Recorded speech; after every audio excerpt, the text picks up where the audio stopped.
안녕하세요.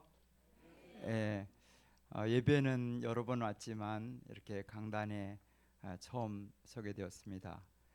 먼저 하나님께 감사드리고 우리 사랑하고 늘 존경하는 우리 김 목사님, 또 사모님, 강 목사님 그리고 사모님, 또 여러 재직과 성도 여러분들에게 주님의 이름으로 문안합니다. 늘 올 때마다 우리 목사님 네 분 반겨주시고 또 이렇게 귀국할 때마다 또 굉장히 바쁘신데도 식사를 이렇게 기회를 만들어 주셔서 대접을 여러 번 받았습니다. 그리고 아주 의료해 주시고 감사하고요. 또 맛있는 또 점심에 교제하면서 식사도 대접받고 또 제가 돌아갈 때는 또 여러분들이 돌아가면서 소원이나 고생력까지 이렇게 도와주시고 그래서 감사합니다.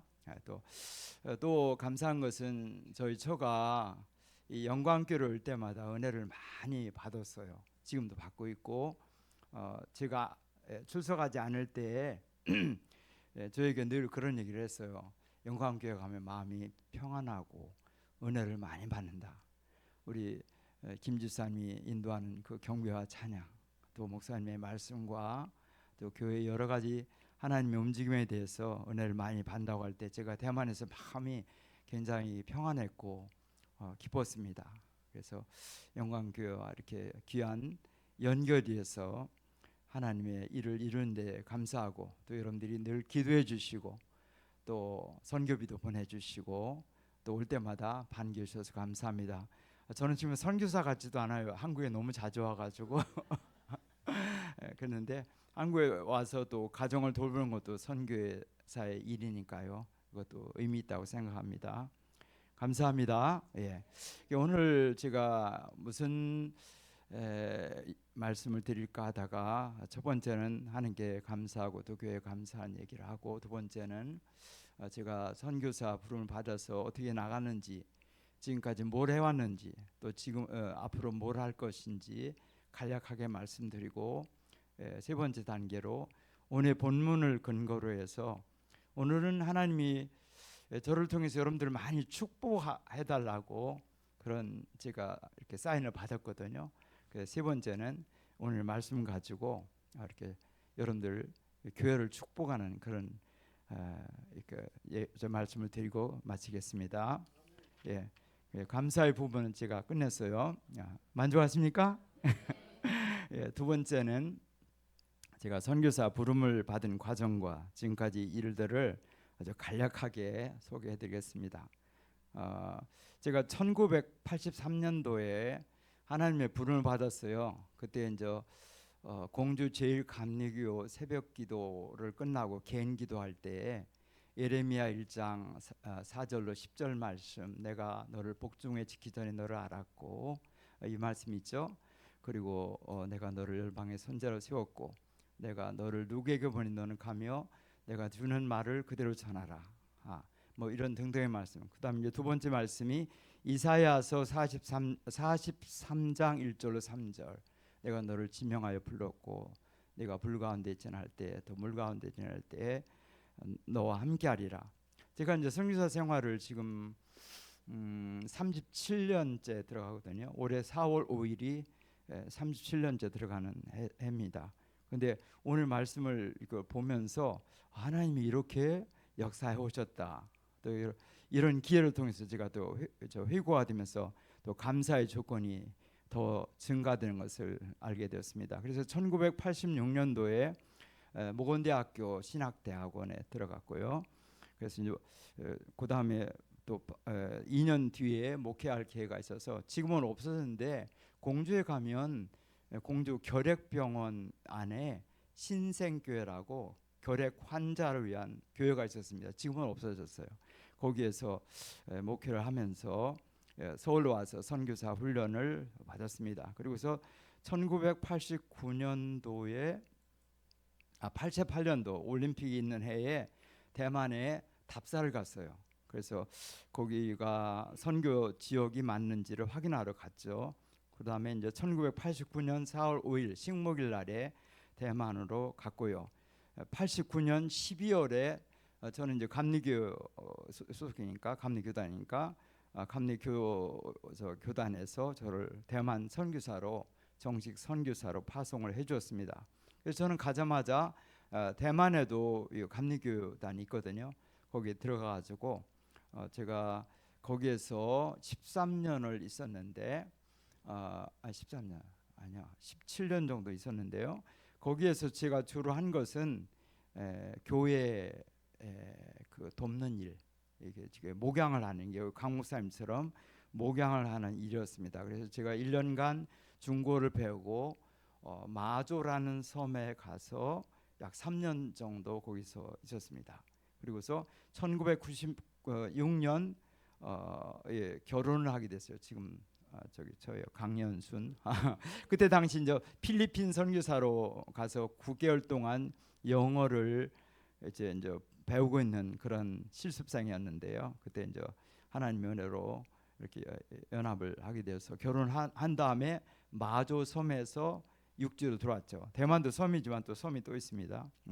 그래서 들어와가지고 산시아 감리교회라는 곳에서 13년 동안 목회를 했습니다. 이제 거기에서 아들, 딸 하나, 저 아들 한 명, 또 딸 한 명 이렇게 낳아서 지금은 30세, 아들은 30살, 딸은 28살입니다. 아들은 열방교회 이게 사역자로, 통역자로 있고요. 딸은 회사를 다니고 있습니다. 저희 아내는 오산에 있는 해인 요양원에서 직원으로 근무하고 있고 올해 이제 거의 4년 정도 이제 가까이 오고 있습니다. 저는 저 대만에 남아서 계속 사역을 하고 대만에서 2개월, 한국에서 약 1개월, 그래서 3개월을 한 주기로 이렇게 왔다 갔다 이렇게 하고 있습니다.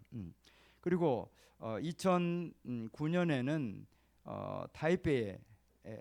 타이베이에서 생명사역에 속하는 열방교회를 세워서 거기서 한 13년 정도 목양을 했습니다. 그리고 2022년에 가을에 은퇴하고 그해 10월 달에 대만에 있는 대만 다회제 장막의 교단이 있습니다.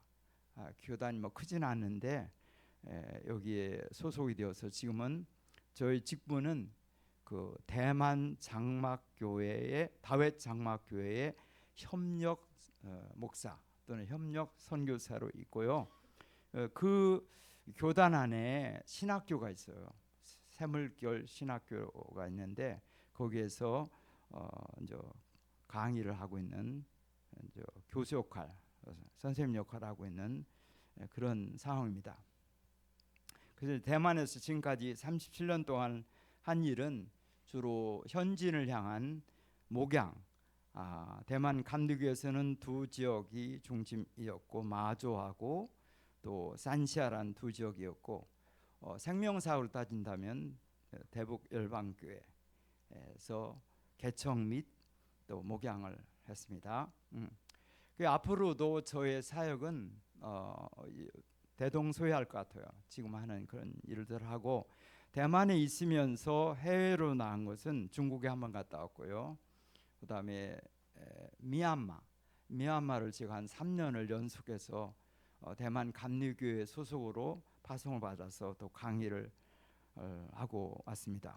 그리고 작년에는 제주도 가가지고 중국인들이 이렇게 있는 그 안디옥 교회라는 곳이 있는데 거기에 가서 중국 현지 사람들이 제주도에 와서 일을 하시거든요.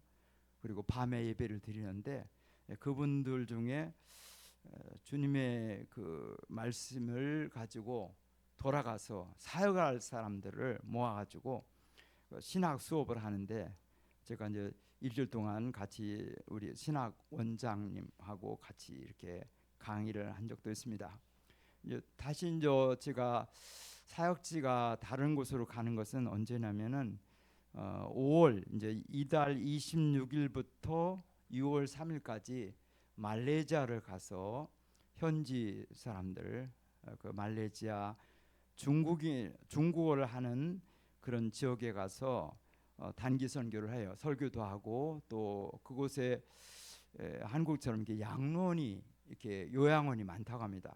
근데 그 지역을 말레이시아에 있는 그 교회들이 잘 안 간다고 그래요. 왜냐하면 가야 뭐 헌금이 증가를 하나, 교인이 들어오기를 하나. 그러니까 어떤 이기적인 생각에서 교회들이 거의 무관심하대요. 근데 다행히 대만에서 있는 목회자들이 가서 현장을 보고 여기서 사역을 할디다 생각하고 한 교회 두 교회를 갔는데 너무 반응이 좋아서 뭐 북부 중부 이번에 가니까 남부거든요.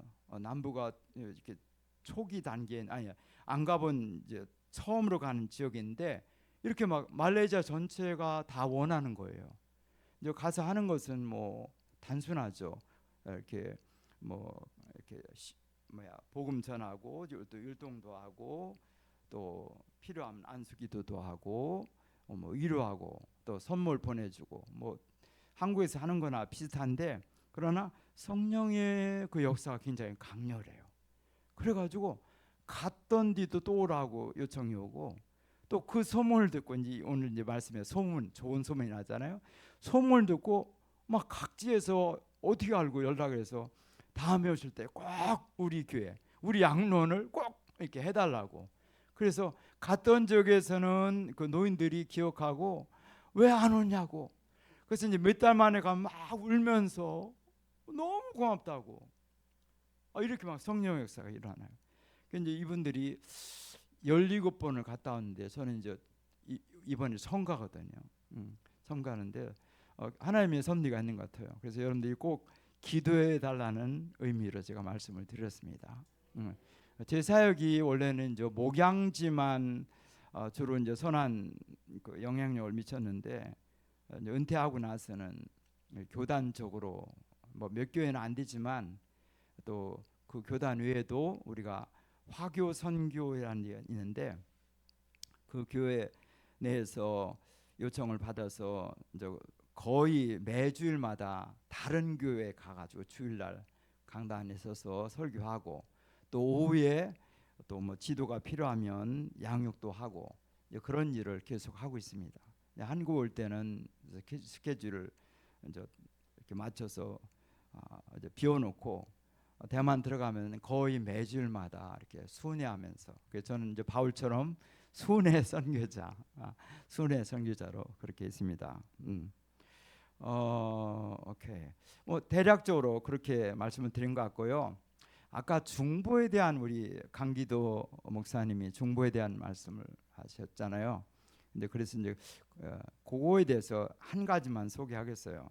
무슨 얘기냐면 제가 중고를 1년 배우고 나서 어느 교회에서 초청을 받았어요.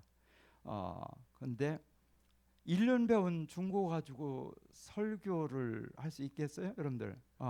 자, 그랬는데 이제 그 초청한 목사님이 왜 저를 초청했냐면 선교사니까 영어로 하고 나는 중국어로 통화하겠다 해가지고 초청을 했어요.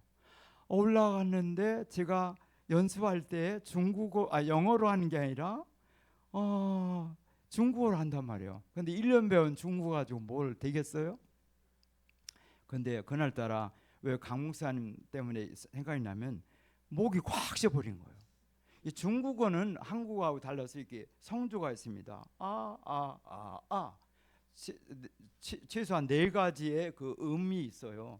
이걸 딱딱 맞춰야 깨끗하게 들리는데 목이 쉬니까 이게 제대로 안 되는 거예요. 그랬는데 이제 그 목사님이 제가 한국에서 왔다니까 그러면 독창도 몇 곡 해주세요. 그래서 이제 독창을 준비했는데 노래도 안 되지. 설교하는데 목이 콱 쉬었지. 야, 그래서 도망가야 되겠다. 그래가지고 밤에 도망가려고 정말 1층에 잤는데 1층에서 문을 열라고 했는데 문이 안 열리는 거예요. 도망을 못 갔어요. 그러고 나서 이제 2시쯤 돼가지고 하나님이 깨워줬어. 해가지고 막 아래에서 막 방언을 막 기도했어요. 그런데 나중에 이제 그 이튿날 사모님이 그러더라고요. 오 전사님 때문에, 그때는 전사님이었거든. 전사님 때문에 잠을 못 잤다고. 어떻게 큰 소리로 기도하는지 잠을 못 잤다고 그렇게 말씀하더라고요. 아침이 되었는데도 연습하는데 리허설을 이제 혼자 하는데 안 되는 거예요. 도망도 못 가지. 이제 시간은 다 됐어요. 예, 사회자가 한국에서 오신 뭐뭐 목사님이 이렇게 설교하겠으면 딱 올라왔는데요. 정말 놀라운 일이 벌어졌어요. 상상 안 되실 거예요. 내게 강 같은 평화가 넘쳤어요. 나는 그 노래가 그때 그 실감이 났어요. 정말 두려움이 하나도 없었어요. 뭐 요즘 말로 1도 없었어요. 정말 없어요. 왜냐하면 두 가지 이유 때문에.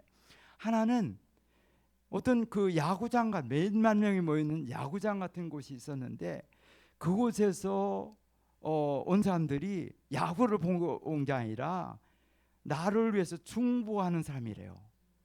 그 몇만 명이 와와 하는 소리가 주여 뭐 축복해 주시옵소서, 그에게 뭐 성령을 주시옵소서, 뭐 그런 그 음성 같은 것이 실제로 영어로 들리는 거예요.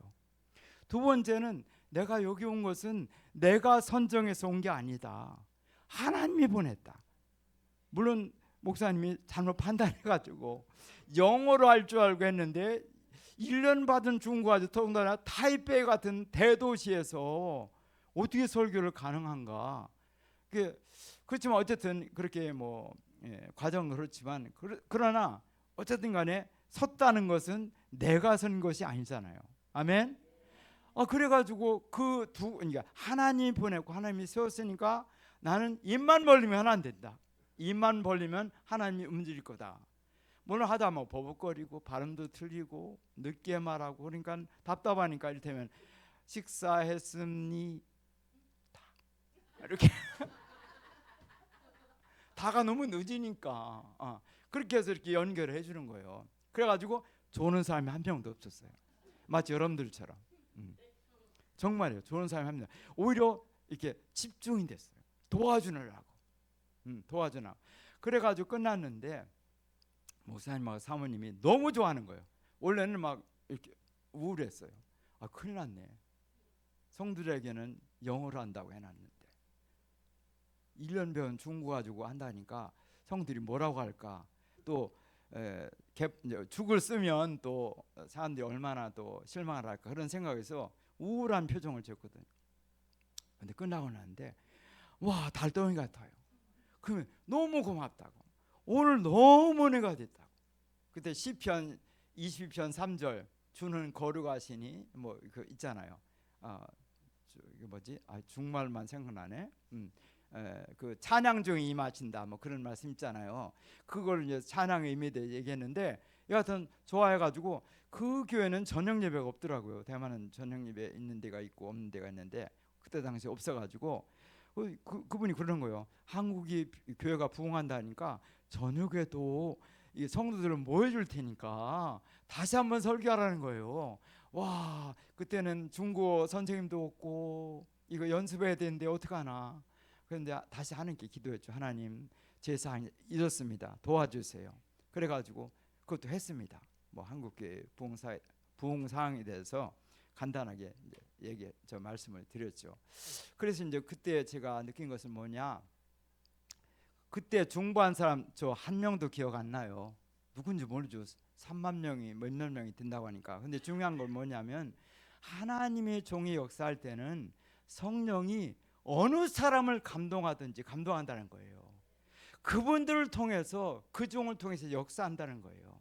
나는 모르는 사람을 위해서 기도했는데 그것이 연결되어서 어느 사역자가 그곳에서 담대함을 갖고 강 같은 평화를 갖고 하나님 일을 한다는 거예요. 아멘.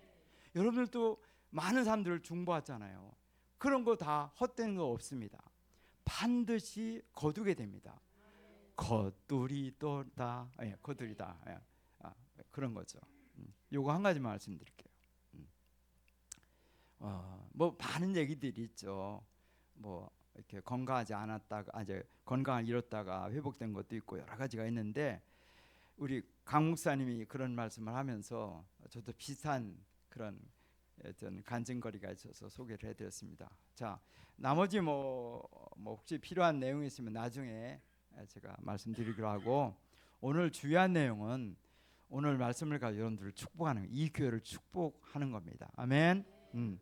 자, 뭐 우리 목사님을 통해서 여러 번 이 본문을 가지고 말씀을 들었을 거예요. 그러나 이제 오늘도 하나님이 성령의 감동을 주셨으니까 제가 간략하게 말씀을 중심으로 제목은 주 영광을 드러내는 교회. 이 교회 이름이 영광교회죠. 한번 따라서 하시게요. 주 영광을 드러내는 교회.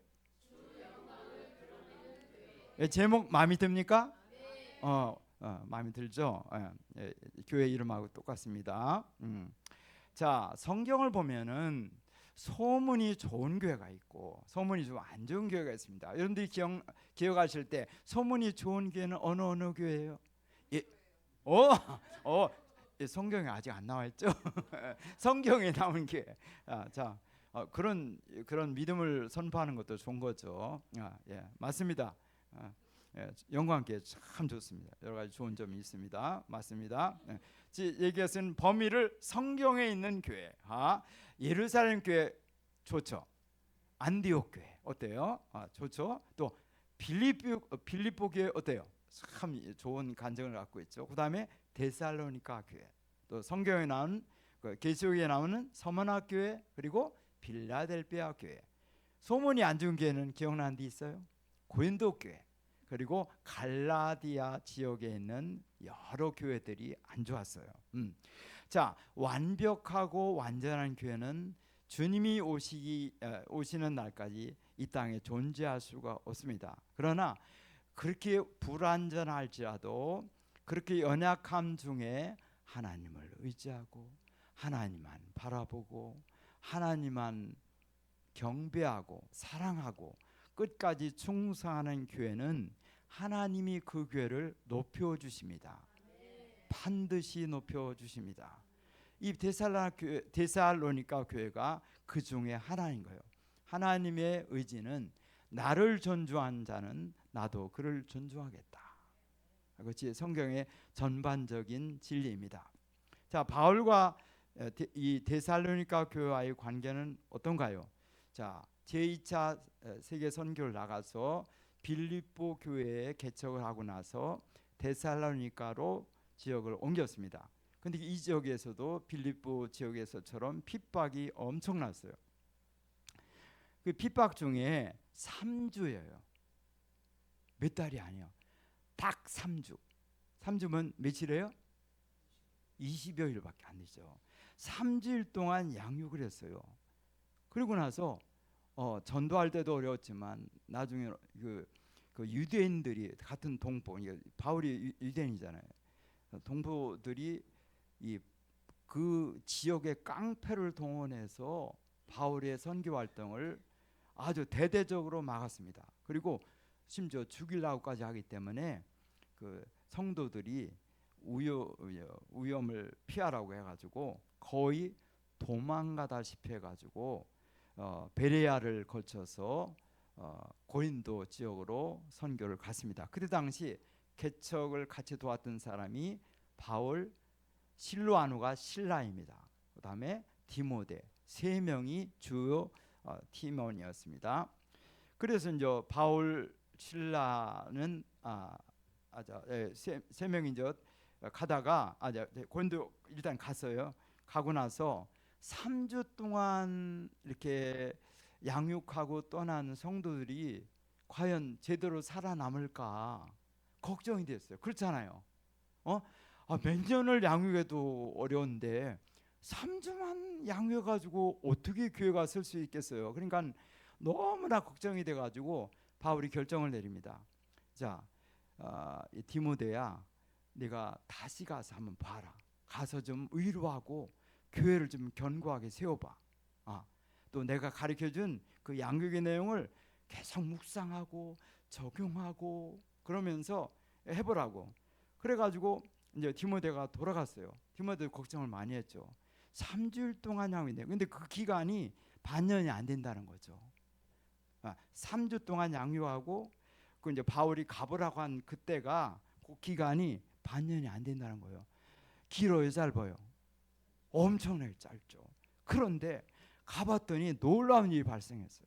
뭐냐면, 이 성도들이 원래 미신을 믿고 뭐 마술을 섬기고 뭐 세상을 살아고 음란문에 빠졌던 사람인데 완전히 달라진 거예요.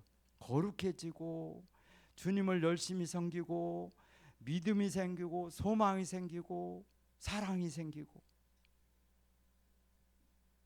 주님의 재림을 막 마음을 설레면서 기다리고 있고, 이 너무 좋은 소식이 있는 거예요. 그래가지고 바울이 너무 좋아가지고 기도를 하는 거죠. 또 감사하게 되는 거죠. 이 장면이 바로 1장의 이 장면인 거예요. 자, 여기 보세요. 천천히 하겠습니다. 1절을 보면 바울과 실로아노와 디모데는 하나님 아버지와 주 예수 그리스도 안에 있는 데살로니가인의 교회에 편지하노니 은혜와 평강이 너에게 있을지어다. 자, 이 안부를 들을 때 이 편지를 갖고 간 사람이 누구예요? 디모데잖아요. 이 안부를 들을 때 이 핍박 중에 있는, 핍박을 받는, 또 직장을 잃고, 이 얘기를 해야 되겠네요. 그 당시에 거기에는 길드가 있었어요. 길드는 뭐냐면 각종 그 상업을 하는 사람들의 단체예요. 우리나라는 뭐라고 하죠? 그거 조합이에요.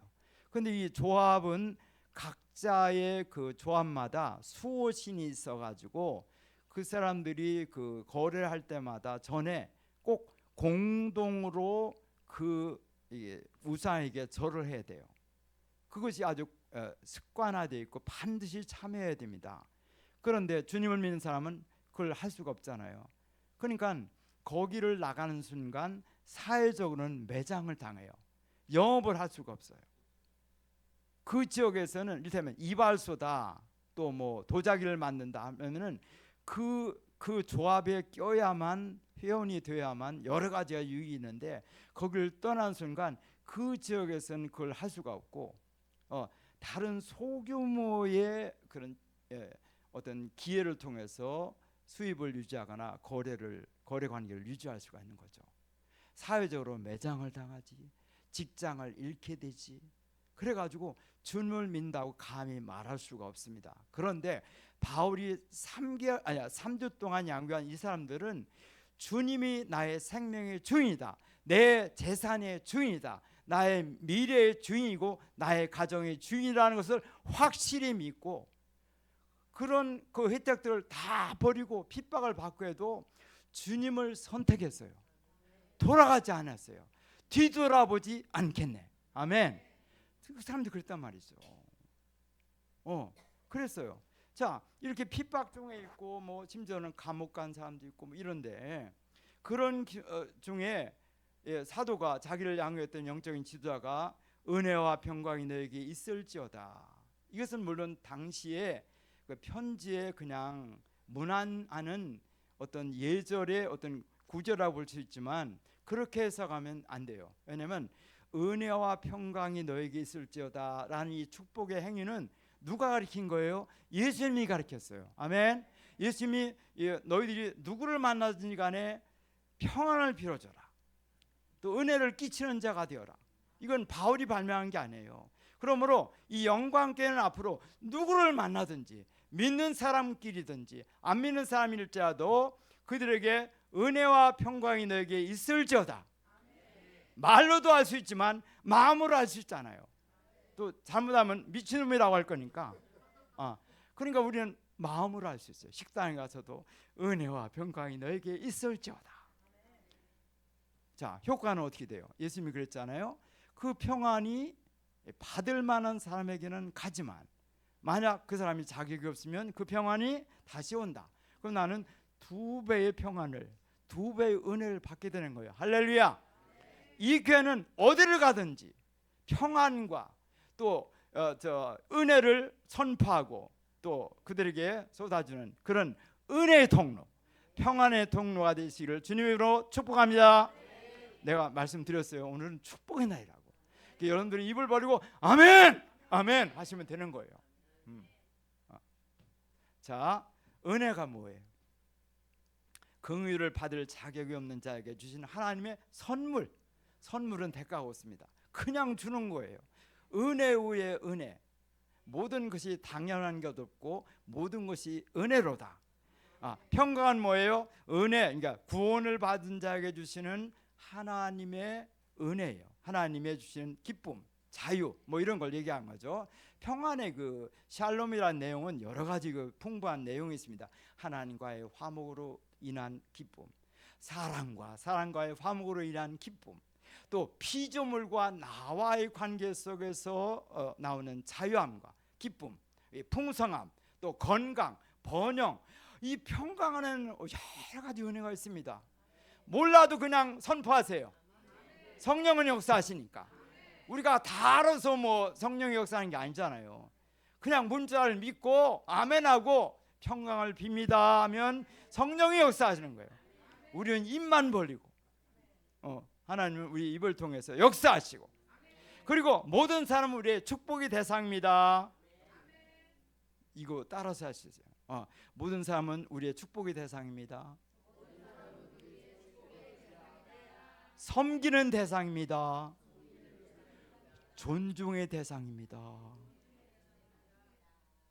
성도만이 아니라 안 믿는 사람에게도. 아멘. 네, 우리의 사랑은 교회 안의 사랑에서 모든 사람을 향한 사랑으로, 열방을 향한 사랑으로 가야 돼요. 왜냐하면 하나님의 사랑이 그렇거든요. 악인에게도 비와 햇빛을 주시잖아요. 아멘. 우리도 그래야죠. 예수님 그러잖아. 너희만 사랑하는 사람끼리 사랑하면 세리하고 뭐 다르냐. 우리는 세리를 넘어가야죠. 죄인의 사랑을 넘어가야죠. 이기적인 사랑. 그 다음에 바울은 항상 감사했대요. 이 교회를 생각할 때 너무 감사한 거예요. 3주 동안 해가지고 이게 살아남을 것인가 걱정했는데, 그 3주 받은 그 복음과 제자 훈련의 내용을 가지고 서로 돌아가면서 묵상하고 토론하고 기도하고, 우리가 어떻게 하면 이것을 생활화할까, 이것을 실제화시킬까, 이렇게 막 사모하면서 살았어요. 우리 주인은 재산이 아니다, 세상이 아니다, 로마 황제가 아니다. 우리의 주인은 어떠한 명사도 아니다, 철학자도 아니다. 우리 주인은 오직 예수 그리스도 한 분이다.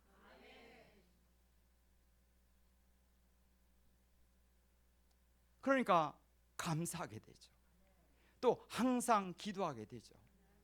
뭐 3주 동안 양육했으니까 완벽하지 않잖아요. 아직도 막 자라야 되잖아요. 새신자에 불과하잖아요. 그렇죠? 3주면 새신자급이에요. 그런데 그런 놀라운 역사가 있죠. 자, 그리고 이 교회는 바울의 감사의 대상이 되고 또 기쁨이 되었어요. 바울은 이 교회를 향해서 이제 다른 구절에 나오죠. 너희들은 나의 기쁨이요 나의 면류관이라고 하죠. 이런 표현을 바울은 빌립보 교회하고 여기 교회만 썼거든요. 아멘. 이 교회도 그렇게 되기를 바랍니다. 목자가 여러분들을 생각할 때마다 감사가 터지고 막 기쁨이 되고 소망이 되고 그냥 면류관을 생각하게 되고. 아멘. 이 교회가 그렇게 되기를 축복합니다. 자, 그리고 이 교회가 이제 세 가지가 기독교의 3대 미덕이 있습니다. 그것이 뭐냐? 믿음, 소망, 사랑. 여기에서는 믿음, 사랑, 소망 똑같은 거예요. 순서만 다를 거지. 자, 믿음의 역사가 있다고 했습니다. 이 사람들은 그냥 말로만 고백한 게 아니라 생활 중에 재물의 주인, 내 생명의 주인, 내 가정의 주인이 예수님이다. 분명하죠. 행동화가 됐어요. 입술로만 찬양하고 기도만 하는 것이 아니라 생활 속의 삶의 주인이 예수님이었다는 거예요. 나의 재산의 주인이 예수님, 나의 가정의 주인이 예수님, 모두가 예수님이에요. 이건 살아있는 믿음이에요. 그래서 믿음의 역사라는 거예요. 역사가 나타나는 믿음이라는 거예요. 살아있는 생생한 살아있는 믿음이라는 거예요. 이런 것들이 교회 안에 보여졌어요. 전에는 세상을 사랑하고 재산을 사랑하고 자기만을 위하는 그런 사람들이 믿음의 눈이 뜨면서 믿음이 들어가면서 이렇게 행동하는 신앙으로 변한 거예요. 생생한 신앙이잖아요. 우리가 예수님을 뭐 20년 30년 믿지만 이런 믿음 갖고 있습니까? 부끄럽잖아요. 저도 이걸 준비하면서 부끄럽더라고요. 나에게는 이런 믿음이 없네. 제가 설교는 할 수 있어요. 그러나 나도 이렇게까지 실체가 안 됐더라고요. 믿음의 유익이 뭐예요? 첫째는 구원을 얻게 하는 수단이 됩니다. 그냥 짤막짤막 할게요. 또 두 번째는 나의 인생의 주권을 주님께 드리는 그런 어떤 과정이 됩니다. 그래서 오직 의인은 믿음으로 뭐 한다고? 살리라. 믿음으로 산다는 건 뭐예요? 나의 인생의 주권을 주님께 완전히 드렸다는 거죠. 아멘. 이것이 오직 의인은 뭐야? 성도는 믿음으로 살리라. 오직 주만을 주로 믿고 따른다는 의미예요. 자, 세 번째는 믿음은 뭐냐? 각양의 은사와 은혜를 받는 통로가 되는 거예요. 믿음이 없으면 주님의 사랑을 받을 수가 없어요. 믿음이 없으면 능력을 받을 수가 없습니다. 믿음이 없으면 의를 받을 수가 없어요. 믿음이 없으면 치료를 못 받아요. 믿음이 없으면 예배할 수 있는, 봉사할 수 있는, 전도할 수 있는 능력이 이제 없게 되는 것입니다. 그래서 믿음은 다양한 은사와 축복을 받는 통로가 되는 것입니다. 반드시 믿음이 있어야 돼요. 아멘. 살아있는 믿음. 따라서 하세요. 살아있는 믿음. 제가 몇 시까지 해야 돼요? 그냥 밤을 새워도 되는 거죠? 네. 앞으로 반 시간만 해도 되죠? 돼요, 안 돼요? 몇 시까지 하세요? 그런 거예요? 정말 그런 거예요? 네. 하여튼 준비한 것까지만 할게요. 그 다음에 믿음이 있어야 마귀의 능력을 이길 수가 있습니다. 세상을 이긴다고 해서 세상을 이길 힘 주시네, 믿음이 이기네, 믿음이 이기네, 주 예수를 믿음이 온 세상 이기네. 맞잖아요. 네. 자, 믿음이 있어야 마귀의 능력을 이기고 세상의 모든 권세와 유혹과 이런 것들을 이길, 세상 오락문화 음란마를 이길 수가 있습니다. 그 다음에 믿음이 있어야 사랑이 생깁니다. 믿음이 없는 곳에 주님의 사랑을 경험할 수가 없죠. 자, 믿음이 있어야 또한 소망이 생깁니다. 믿음 없는 소망은 있을 수가 없어요.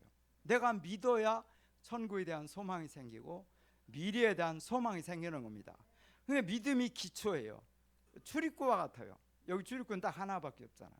다시 한번 그렇게 그런 거죠. 그래서 기억하세요. 믿음은, 근데 이제 데살로니가 교회는 살아있는 믿음을 가졌다는 거예요. 우리가 가진 것은 죽은 믿음이 아니라, 거짓 믿음이 아니라 살아있는 믿음이 필요한 것입니다. 이 교회는 살아있는 믿음으로 충만하시길 주님으로 축복합니다. 서로 축복하세요. 우리 살아있는 믿음을 가집시다.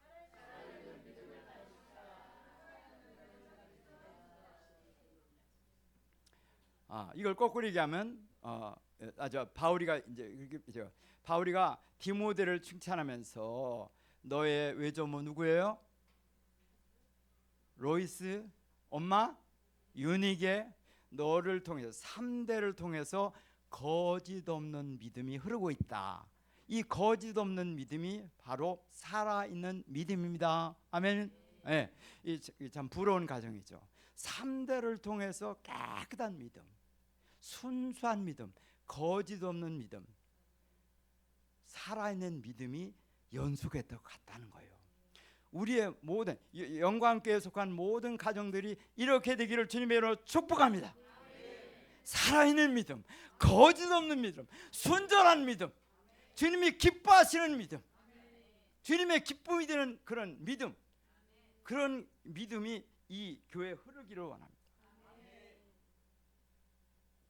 그 다음에 두 번째, 사랑의 수고. 여기서 수고는 정말 피곤해서 이제 더 이상은 못하게 할 정도로 극도로 피곤하고 어려운 그런 단계를 표현한 단어라고 그래요. 수고.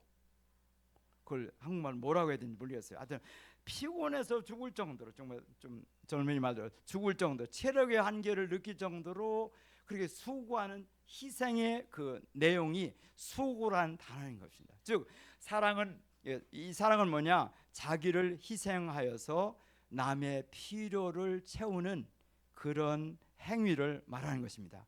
정신적으로, 체력적으로, 또 물질적으로, 또 감정적으로, 명예 등 이런 모든 것을 망라해서 남의 어떤 행복과 발전과 구원을 위해서 희생하는 그것을 사랑의 수고라고 말하는 거예요. 그런데 이런 사랑의 수고가 이 교회에 있었다는 거예요. 3주 동안 양육된 사람들인데 이렇게 사랑에 표현했어요. 그래서 바울이가 어떻게 칭찬하는지 아세요?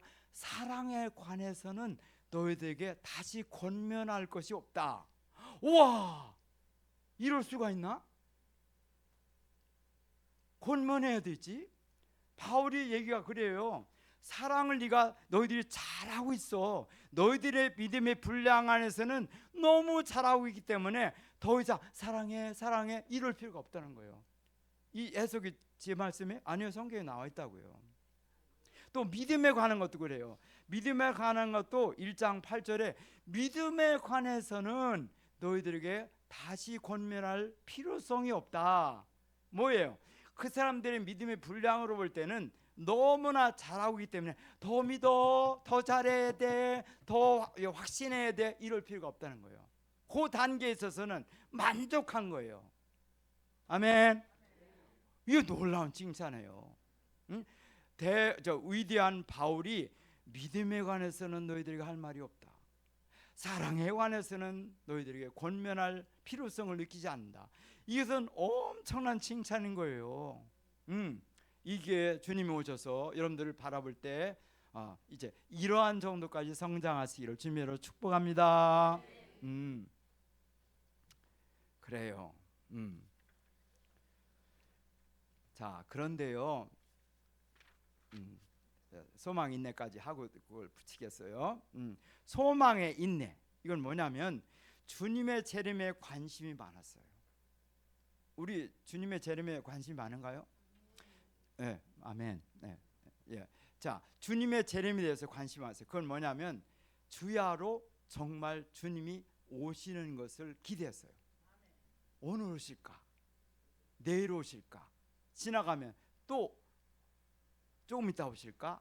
정말 실제적인 기다림이었어요.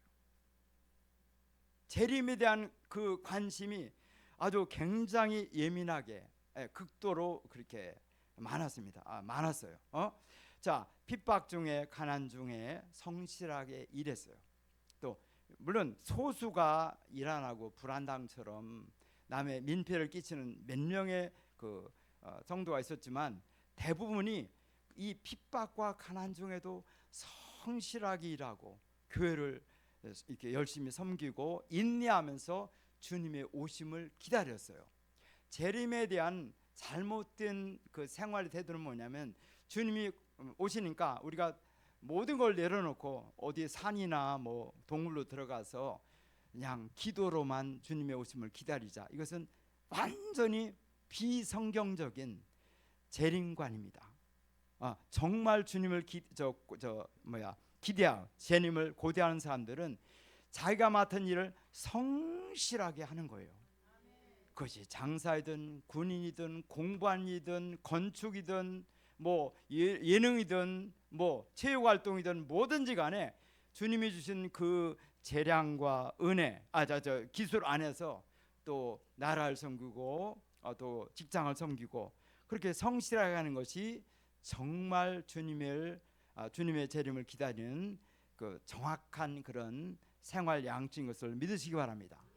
세상에 어떻게 떨지 간에 우리가 한 일을 열심히 해야 돼요.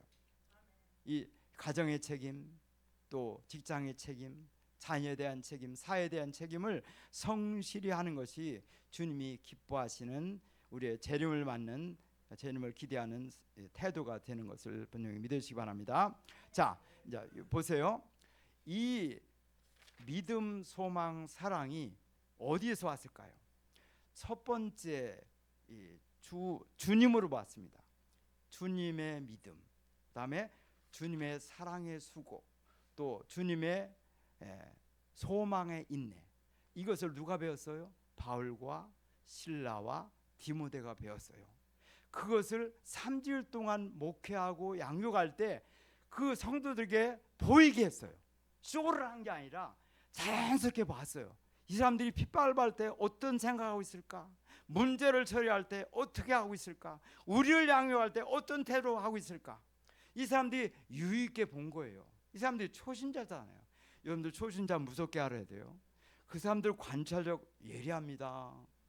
우리는 문화에 젖어서 별로 아니에요. 그러나 새로운 사람들은 이 촉각이 예민해요. 믿습니까?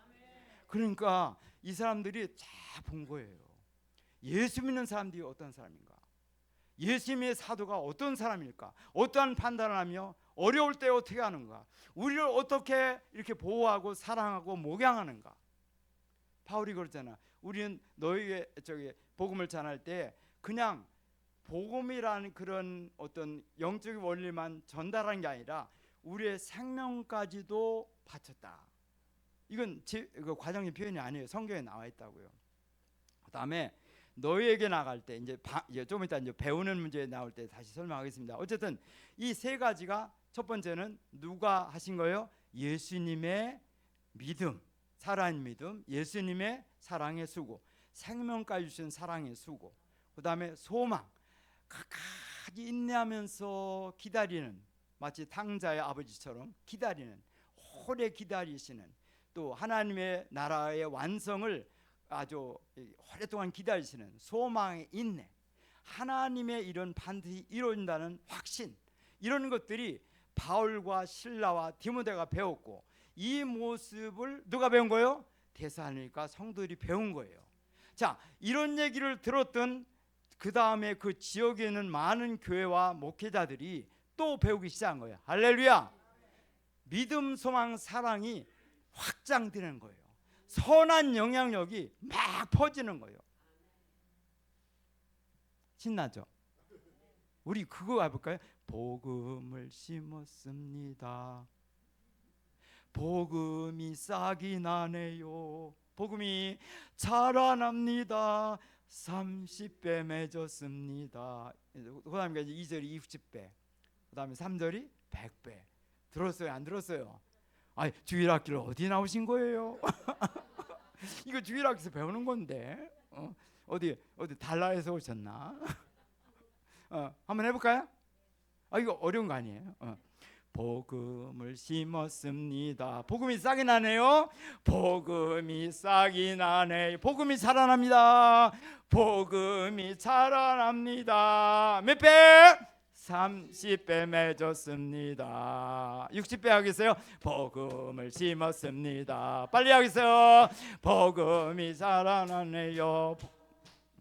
복음이 자라납니다. 60배. 100배, 100배 맺었어요. 오케이.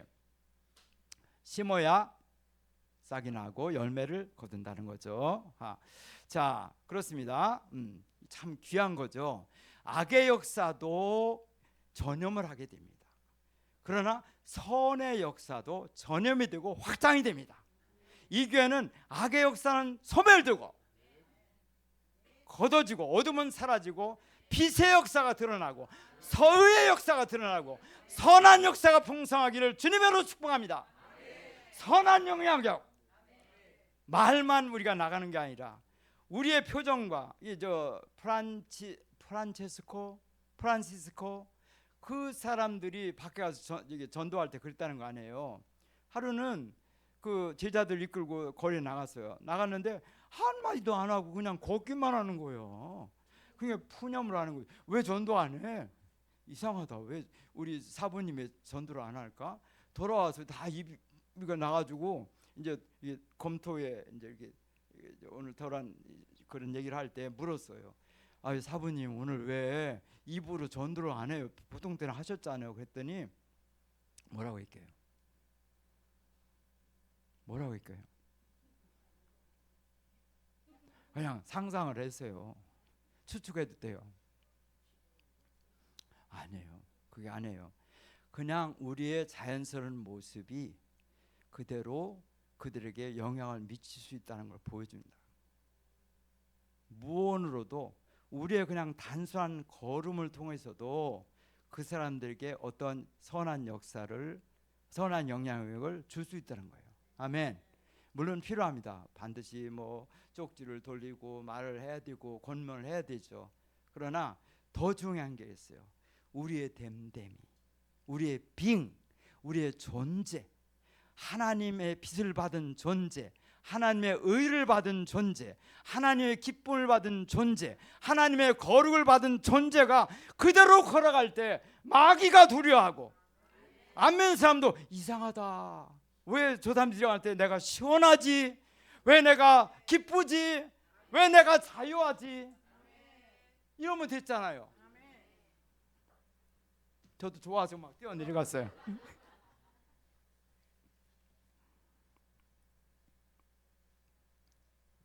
자, 기억하세요. 예수님의 영향력이 누구한테? 바울, 실라, 디모데. 그들의 3주 동안의 영향력이 데살로니가 교회 전체, 북부로 마게도냐, 남부로, 중부부터 남부까지가 아가야. 그러니까 그리스 반도가 3주 동안 양육을 받은 사람들 통해서 정말 감동의 감동을 선한 영향을 엄청나게 받은 거죠. 이 사람들이 극심한 가난 속에서도 뭘 했냐면, 예루살렘이 흉년을 맞이해서 먹을 것이 없다고 할 때, 모교회가 그런다고 할 때 이 사람들이 헌금했는데, 이 바울이 뭐라고 하냐면, 너희들이 극심한 환난 속에서도 기쁨으로 헌금을 했다. 그런데 헌금을 한 내용이 어느 정도냐면, 너희들의 능력 그 수준의 상가 아니라 능력에 넘치게, 가난하고 찌들은 가난한데 그걸 볼 때 너무나 엄청난 희생을 하며 예루살렘에 대한 구제 헌금을 했다는 거예요. 아멘. 이게 사랑이네요. 사랑의 수고. 예루살렘 교회를 먼저 생각한 거죠. 자기도 지금 아주 가난한 지경인데, 이게 바로 그런 거예요. 누구한테 배웠어요? 예수님한테 배웠고, 또 바울 사도, 실라, 디모데한테 배운 거예요. 자, 복음의 전달 과정을 바울이 자세히 설명합니다. 4가지의 전달 과정이에요. 첫 번째가, 따라서세요. 말, 능력, 성령, 큰 확신. 4가지예요. 외워집니까? 말, 능력, 성령, 큰 확신. 예, 전도할 때 말이 필요해요, 안 필요해요? 언어가 필요하죠. 안 필요해요? 자, 설교할 때 말이 중요합니다. 그리고 구제도 중요해요. 그래서 에베소 교회를 향한 바울의 중보 내용을 보면은 우리에게 구제를 달라고. 바울은 글은 잘 쓰는 것 같은데 구제는 좀 약했던 것 같아요. 글을 잘 써. 로마서를 보면 기가 막히게 논문을 쓴 것 같아요. 그런데 보통 이렇게 설교할 때는 구제가 좀 약했던 거예요. 그런데 또 하나의 이제 구제에 대한 비교는 왜 오냐면, 그 지역이 그리스 철학의 그 문명이 이렇게 만연했던 곳이 아니에요. 막 소크라테스, 뭐 플라톤, 이 사람들이 후예들이니까. 그러니까 뭐 수사, 웅변술, 뭐 여러 가지 형용사, 뭐 이런 것들이 기가 막힌 거죠. 듣는 사람들이 쫙쫙 알아듣게 아주 논리적으로 잘 말한단 말이죠. 그런데 바울은 이런 논리적인 수사를 공부했지만 그걸 의존하지 않냐고 성령이 현장해 주시는 언어를 사용했어요. 아멘. 그냥 성령께 의지해서 입만 벌리고 성령이 역사하도록 한 거예요. 어떤 때는 그러니까 서론과 본론이 안 맞을 수도 있고, 이 말했다 저 말했다 할 수도 있어요. 그러니까 바울은 사실은 오해를 받은 거죠. 영의 사람으로서 성령의 감화대로 했는데 성령의 흐름을 이해하지 못하는 사람들 말 못하네. 바울이 왜 이렇게 현찮어? 오늘 어디 가서 강연을 들으니까 그 사람 말할 때 막 대중을 막 감동시키고 막 눈물을 흘리게 하고 막 박수를 치게 하는데, 바울이 선도할 때는 글쎄 이렇게 비교했단 말이죠. 성령의 사람과 아닌 사람과의 구별인 거죠. 다시 말합니다. 말 중요해요. 구제도 필요해요. 성령의 구제. 저도 말 주변이 없어서 늘 사모한테 지적을 받는데, 어쩜 이렇게 말을 못해요. 한국말을 못한다고 늘 쿠살이에요. 자, 오늘 잘하는 편이에요? 못하죠? 그래, 알았어요. 그만 1절만. 두 다음에 능력. 능력은 성령의 강한 불의 역사. 귀신을 쫓아내고 미혹의 영을 깨트리고 세상 사랑을 깨트리고 미신을 점성술을 폐치하고 귀신의 정체를 드러내고 영혼, 육체, 정서 모든 상태를 드러내서 치료하고 갱신하고 자유케 하고, 아멘, 회복케 하는 이런 성령의 불의 역사. 와, 3주 동안에 양육했을 때 매번의 설교 속에 성령의 구제와 성령의 불의 역사, 불의 역사가 나타났어요. 이 불의 역사가 이 오늘에는 다이너마이트 알죠? 예, 폭탄, 팡! 다이너마이트처럼 팡 터지는 거예요. 확산의 효과와 이 파급의 효과가 엄청난 거죠. 이게 하나님의 복음의 역사인 거예요. 그냥 철학이 아니에요. 그런 무슨 새로운 이론이 아니에요. 하나님의 역사예요. 하나님의 말씀이에요. 창조자의 권능의 복음이에요. 선포할 때 이런 창조자의 기름 부음과 역사가 드러나는 거예요. 나타나는 거예요. 귀신은 떠나가고. 자, 3주 동안 양육받은 사람들이 왜 변하느냐? 이런 역사가 있기 때문에 변하는 거야. 지금 때리면 안 되는데 왜 강단을 때리지? 주여. 자, 세 번째, 이것도 성령의 역사예요. 자, 두 번째 능력은 은사에 관계되는 그런 하나님의 역사라고 본다면, 세 번째는 뭐냐? 성령의 내재적인 역사, 인격적으로 변하는 것. 성령의 기름 부음을 통해서 부서지고 이제는 예수님의 인격, 성령의 열매를 드러내는 역사. 성령의 열매를 이제 갈라디아에서는 9가지를 얘기하죠. 자, 외워보세요. 사랑, 희락, 화평, 오래 참음, 자비, 양선, 충성, 온유, 절제. 누구는 방언을 하시네? 제대로 모르시나 봐. 오케이. 예. 이거 컨닝했네, 컨닝. 좋습니다. 너무 좋네, 너무 좋아. 예. 어떻게 잘하시나 했더니. 자, 네 번째입니다. 큰 확신. 큰 확신은 두 가지 점에서 확신입니다. 하나는 전도자의 확신이에요. 이것은 내 주장이, 내 철학이 아니라 하나님의 복음이다. 예수 그리스도의 복음이라는 확신이 있었어요. 두 번째, 듣는 사람들도 저 바울이, 실라가, 디모데가 전하는 말씀은 하나님의 말씀이다. 하나님의 말씀이다. 확신을 했어요. 그게 전하는 자나 듣는 자나 확신을 했어요. 복음의 가치와 능력을, 권세를 확신했어요. 그런데 이 네 가지가 다 성령의 역사예요. 말을 하는 것도 성령의 구제죠. 감동하는 말씀도 성령의 감동이죠. 자, 능력, 기름 부음, 불도 성령의 역사죠. 또 성령의 내재하심, 인격적인 그 생활, 생명의 변화, 존재의 변화, 성령의 역사죠. 아멘마? 아멘이죠. 그래서 성령의 열매라고 하잖아요. 사람의 노력의 열매가 아니라 성령의 열매. 아멘. 하나님의 열매, 예수님의 열매. 인간의 노력이 가미가 안 되는 거예요. 마지막으로 큰 확신은 이런 거예요. 전도자의 확신, 설교자의 확신, 복음 전파. 내일 이제 전도하러 가신다고 그래요. 이런 확신을 가지시길 주님의 이름으로 축복합니다. 확신. 내가 전하는 복음은 하나님의 복음, 예수님의 복음, 성령의 복음. 세상에 어떠한 진리와 철학과도 가장 위대하고, 세상의 철학은 생명이 없지만 이건 생명을 주는 그런 소식이다라고 확신하면서 전하시길 바랍니다. 그리고 이제 5절 하반절에 보니까 너희 가운데, 우리가 너희 가운데 너희를 위하여 어떤 사람이 된 것은 너희가 아는 바와 같으니라. 자신 있는 거예요. 3주 동안 전도할 때 자기들이 어떠한 태도로 했는지에 대해서 양심에 부끄러움이 없는 거예요. 그런데 뒤에 이제 2장에 가면 그런 얘기가 나와요. 10절에 우리가 너희 믿는 자를 향해서 어떻게 거룩하고, 따라서요. 어떻게 거룩하고, 어떻게 옳고, 어떻게 흠없이 행하는지에 대하여 너희가 증인이요 하나님도 증인이 되신다. 그러니까 이렇게 한 거예요. 전도자가 모범이 됐어요. 깨끗했어요. 그 당시에 수훈의 전도자들은 문제가 많았어요. 복음을 전하면서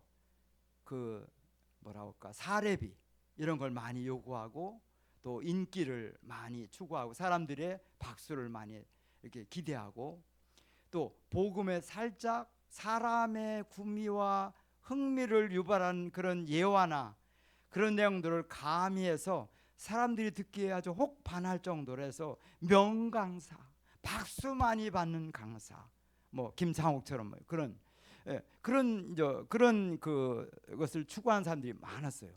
그러니까 순수한 복음이 아니야. 동기도 틀렸고 또 내용도 변질되었어요. 마치 순수한 술에다가 물을 타서 파는 것처럼. 이건 제 표현이 아니라 원어의 표현이 그렇습니다. 그런데 이들은 그렇지가 않았어요. 자기를 자랑하지 아니하고 깨끗하고 순전하고 거룩하고. 그러니까 새신자들이 볼 때 딱 보이는 거예요. 이 사람들 명강사하고 틀리네. 지난번에 왔던 순회 전도자하고 완전 틀리네. 딱 알아보는 거예요. 그러니까 여기 순종해야 되겠다. 내가 생명을 걸어야 되겠다. 이분들의 복음에 나의 생명을 투자하겠다. 내가 재산을 몰수당하고 왕따를 당하고 사회 배척을 당하더라도 나는 이들이 선정한 그 신앙, 그리스도 신앙을 영원히 따르겠다. 그냥 자의적으로 자발해서 그런 표현을 한 거예요. 바울이 너희들 나를 따라오라 하지 않았단 말이죠. 이런 얘기는 뒤에 또 나와요. 자, 그 이제 6절로 이제 9절을 보면 복음이 어떻게 확장되어 나간지에 대해서 얘기를 합니다. 자, 예수님, 그다음에 바울, 실라, 디모데, 또 데살로니가, 라노, 그 다음에는 저 그리스 반도 전체, 북부, 중부, 남부 이렇게 가는 거죠. 이제 거기에서 들었던 이런 간증과 이런 변화의 소식을 들은 믿음의 소음을 들은 사람들이 상당히 어떤 격려를 받은 거예요. 왜냐하면 그 당시의 시대는 평안한 시대가 아니거든요. 다른 데도 주님을 믿을 때 핍박을 당하고 재산을 몰수당하고 감옥 가고 맞고 사회에서 왕따 당하고 친구들한테 배신을 당하고 쫓김을 당하고 그런 시대예요. 그러니까 다른 지역에서 이런 승리의 소식을 들을 때 격려를 받을 거 아니에요. 와, 거기서 승리했대. 그러니까 우리가 믿는 저 복음은 진짜인 거야. 아멘. 가치가 있는 거야. 안 그러면 왜 저 사람들이 저렇게 고생하면서 여전히 주님을 믿는 거야. 그러니까 우리가 선택한 것은 바른 거야. 옳은 거야. 우리 뒤돌아보지 말고 같이 가자. 같이 전진하자. 할렐루야. 이게 바로 그 사람들의 모습이었어요. 그게 3주 동안 양육을 받은 이 데살로니가 교인들이 그리스 반도를 막 흔들고 있는 거예요. 아멘. 영적으로 막 흔들고 있는 거예요. 좋은 면에서 진동을 시키고 있는 거예요. 그리스도의 향기가, 복음의 능력이 막 이렇게 드러나는 거, 확 드러나는 거죠. 그래서 오늘 제목이 뭐예요? 주 영광을 드러내는 교회. 어이구, 마침 교회 이름도 영광교회예요. 아멘. 주 영광을 드러내는 교회. 왜 주자를 붙인지 아세요? 왜냐하면 많은 사람들이 주 앞에 내 영광을, 사람의 영광을 이렇게 하기 때문에요. 그거 가르치고 이렇게 했어요. 안 보이죠? 그런데 실제로 그런 일이 이제 점점 많아지고 있어서 우리가 기도 많이 해야 돼요. 자, 이제 본반 문제 여기 보니까 순서가 원래 주님을 먼저 배우고 이 사람들 배워야 되는데 여기서 보니까 순서가 어떻게 돼요? 먼저 우리를 배우고 예수님을 배웠다고 해요. 자, 초신자들은 주님을 아직 몰라요. 그러니까 보이는 기성교인들을 보고 배우는 거예요. 그 사람들이 어떻게 하고 있을까? 어떻게 찬양할까? 어떻게 봉사할까? 어떻게 기도할까? 어떻게 다른 일을 할까? 딱 보고 있어서 보는 사람을 통해서 배우는 거예요. 그러니까 바울은 이걸 생각한 거죠. 그래서 너희들이 먼저 우리를 통해서 배웠고, 이건 자연적인 현상이고 실제로 있었던 일란 말이죠. 그리고 그러면서 이 사람들의 목적은 결국 바울의 수준에서 머무는 게 아니라 자기들의 모습을 통해서 궁극적으로 가야 할 대상은 누구예요? 예수님인 거죠. 아멘. 바울이 아무리 완벽해도 여전히 흠이 있는 사람이요. 그 사람도 때로는 혈기도 냈던 사람이고 또 바나바하고 싸웠던 적도 있는 사람이고, 어쨌든 그런 완벽하지가 않아요. 두 번째는 그 사람들의 목회는 바울이 떠났듯이 잠깐인 거예요. 그러나 예수님은 영원토록 함께하는 거죠. 완전하시고 영원하시고 영원히 임마누엘 하시니까 바울의 수준에서, 신라의 디모데의 수준에서 머물 게 아니라 빨리 사람들을 진짜 주인, 진짜 구주, 진짜 부활되신 예수님께 인도해서 직접 예수님을 배우도록, 예수님을 닮아가도록, 이게 진짜인 거죠. 할렐루야. 야, 영광교회 오늘 복 받았다. 와, 이게 진짜 진짜 가야 될 방향인 것입니다. 자, 이제 7, 8절, 7절에서 8절. 자, 복음을, 이들의 믿음의 소문을 듣고 아가야, 마게도니아에 있는 성도들이 엄청난 은혜를 받습니다. 그리고 여기에 이제 퍼졌다, 그런 단어가 있죠. 몇 절에 나와요? 8절에 각처에 퍼졌으므로. 이게 이제 어떤 의미냐면 천둥 번개가 와라라 막 그 소리 있죠. 그런 큰 그런 음향을 얘기하기도 하고, 또 메아리 있잖아요.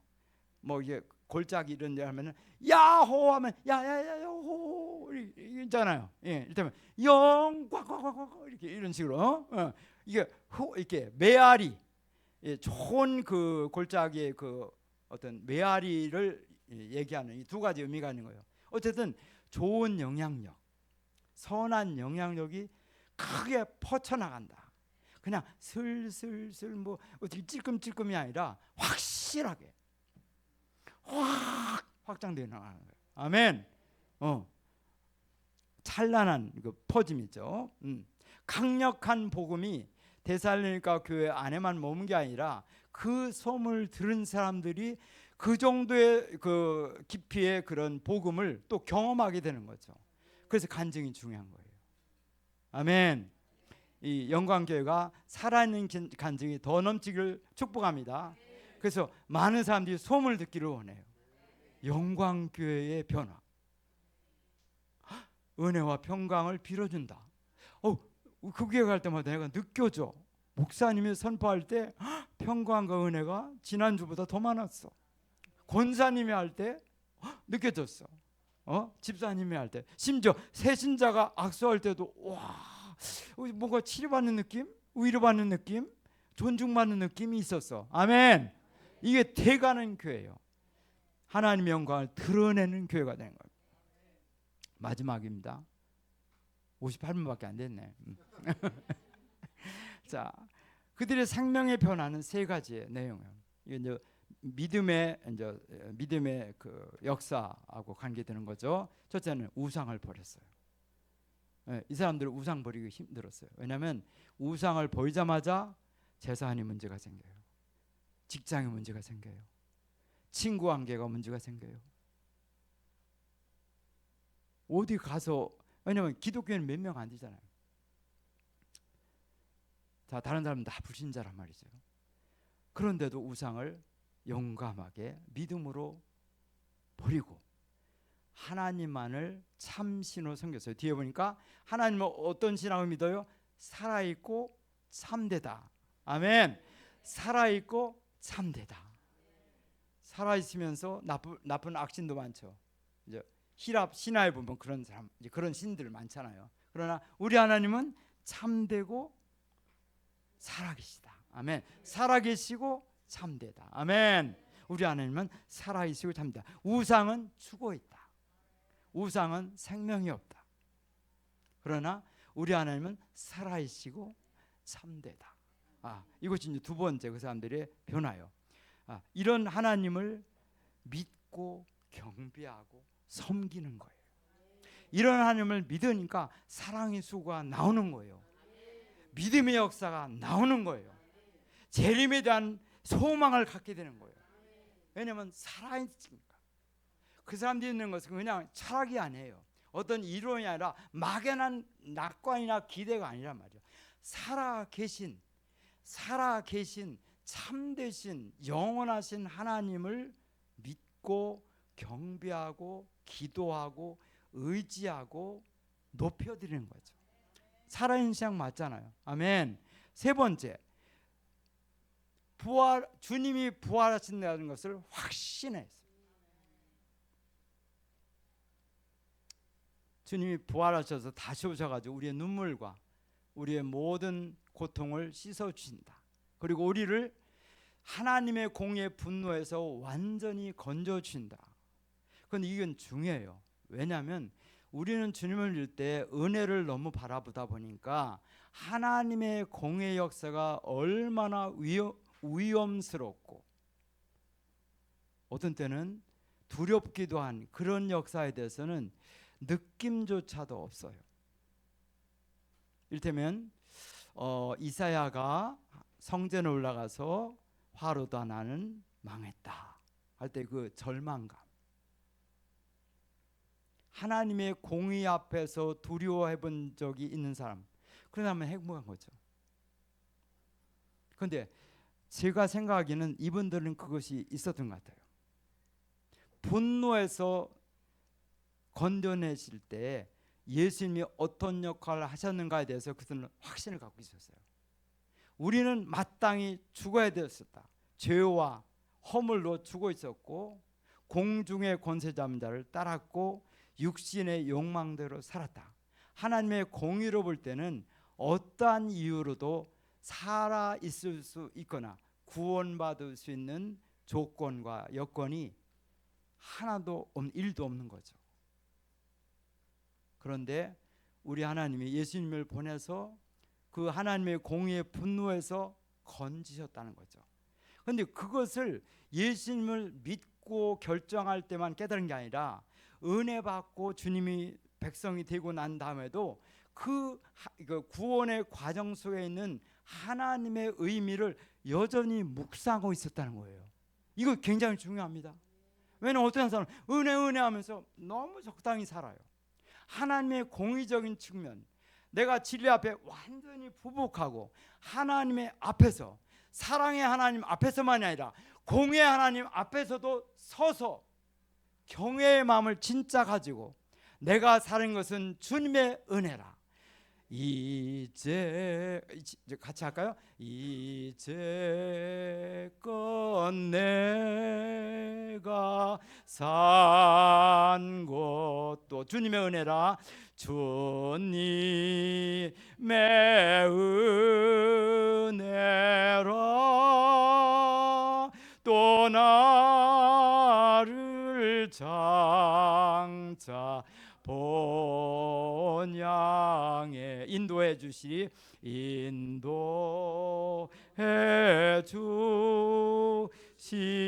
주시리. 자, 세 가지 변화. 첫 번째가 뭐예요? 우상을 버렸어요.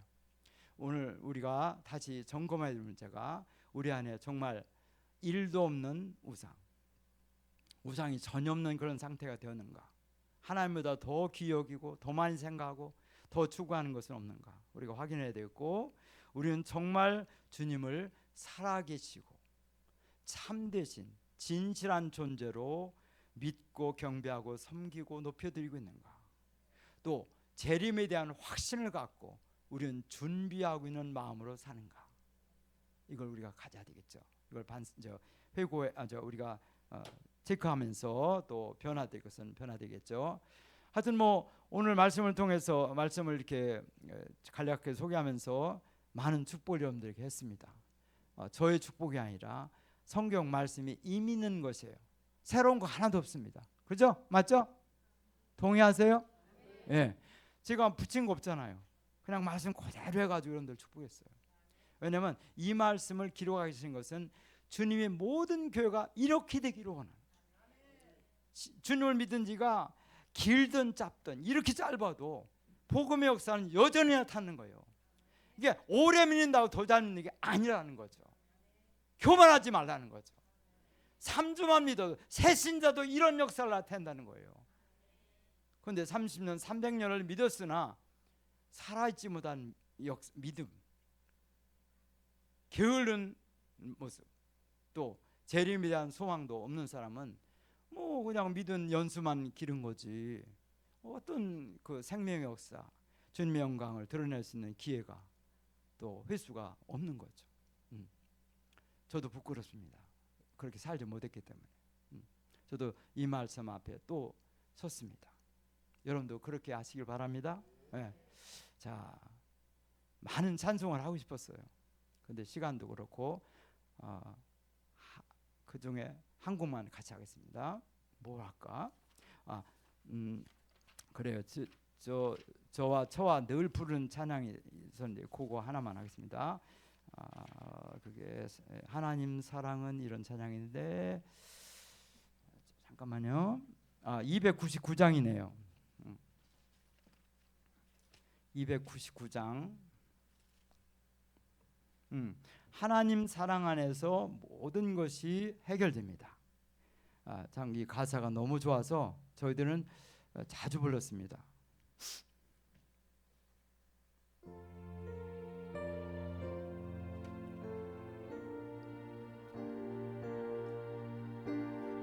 이 사랑이 이 영광께 충만하시길 축복합니다.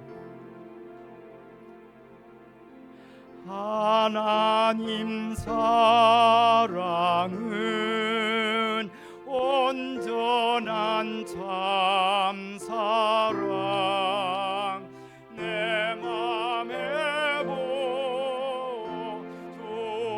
보조지사 충만케 하소서. 이제 내 주님 참 사랑 햇빛과 같으니 그 사랑 내게 비추사 뜨겁게 하소서. 3절 그 사랑 앞에는 풍파도 그치며 어두운 밤도 환하니 그 힘이 크도다. 4절 하나님 사랑은 온전한 참 사랑 내 맘과 영에 채우사 새 힘을 주소서. 다 같이 일어나세요. 다시 한번 부르겠습니다. 1절부터 하나님 사랑은 온전한 참 사랑 내 맘에 보조지사 충만케 하소서. 2절 내 주님 참 사랑 햇빛과 같으니 그 사랑 내게 비추사 뜨겁게 하소서. 3절 그 사랑 앞에는 풍파도 그치며 어두운 밤도 환하니 그 힘이 크도다. 4절 하나님 사랑은 온전한 참 사랑 내 맘과 영에 채우사